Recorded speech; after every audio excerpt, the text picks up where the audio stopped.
Welcome back to Years to Hear. For today's reading, we are reading from Exodus chapter 18, which is entitled as Jethro Visits Moses. Now Jethro, the priest of Midian and father-in-law of Moses, heard of everything God had done for Moses and for his people Israel, and how the Lord had brought Israel out of Egypt. After Moses had sent away his wife Zipporah, his father-in-law Jethro received her and her 2 sons.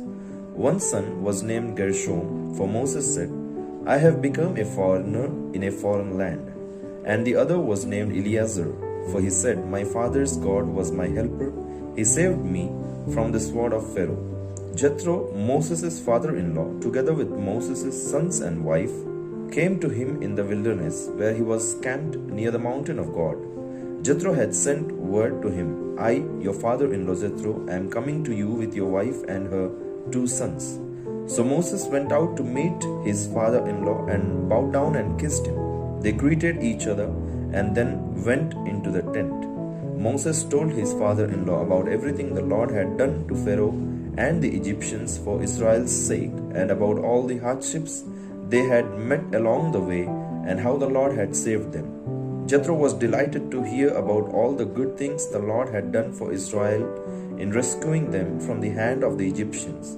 He said, Praise be to the Lord, who rescued you from the hand of the Egyptians and of Pharaoh, and who rescued the people from the hand of Egyptians. Now I know that the Lord is greater than all other gods, for he did this to those who had treated Israel arrogantly. Then Jethro, Moses' father-in-law, brought a burnt offering and other sacrifices to God, and Aaron came with all the elders of Israel to eat bread with Moses' father-in-law in the presence of God.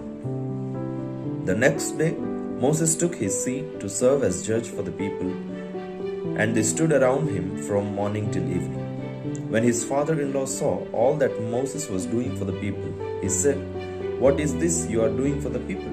Why do you alone sit as judge, while all these people stand around you from morning till evening? Moses answered him, Because the people come to me to seek God's will. Whenever they have a dispute, it is brought to me, and I decide between the parties and inform them of God's decrees and instructions. Moses' father-in-law replied, What you are doing is not good. You and these people who come to you will only wear yourselves out. The work is too heavy for you. You cannot handle it alone. Listen now to me, and I will give you some advice, and may God be with you. You must be the people's representative before God and bring their disputes to Him. Teach them His decrees and instructions, and show them the way they are to live and how they are to behave. But select capable men from all the people, men who fear God, trustworthy men who hate dishonest gain, and appoint them as officials over thousands, hundreds, fifties, and tens. Have them serve as judges for all the people at all times. But have them bring every difficult case to you. The simple cases they can decide themselves. That will make your load lighter, because they will share it with you. If you do this, and God so commands, you will be able to stand the strain, and all these people will go home satisfied. Moses listened to his father-in-law and did everything he said. He chose capable men from all Israel and made them leaders of the people, officials over thousands, hundreds, fifties, and tens. They served as judges for the people at all times.